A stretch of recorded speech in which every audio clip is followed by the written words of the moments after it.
台北上海双城论坛确定9月25到27伫上海来举行。台北市长周万安讲，已经向陆委会申请，会率团去参加，会秉持对等尊严进行交流。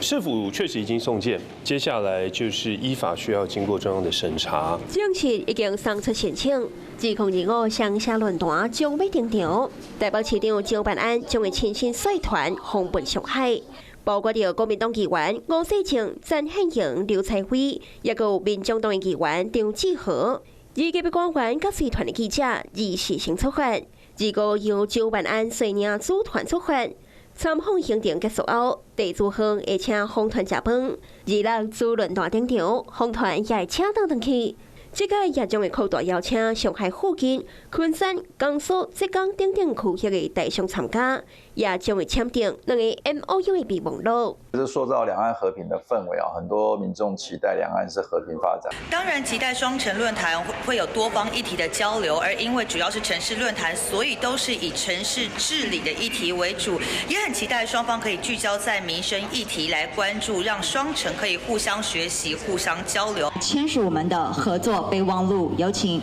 是讲去年举行双城论坛进程，中共搁在发动军演，都惊这届也同款。台北市政府我们一贯的态度就是秉持对等、尊严、善意、互惠的原则，来进行台北跟上海2座城市之间的交流。剩无到2礼拜，都要去中国访问，是讲中共对台湾的侵扰无停过，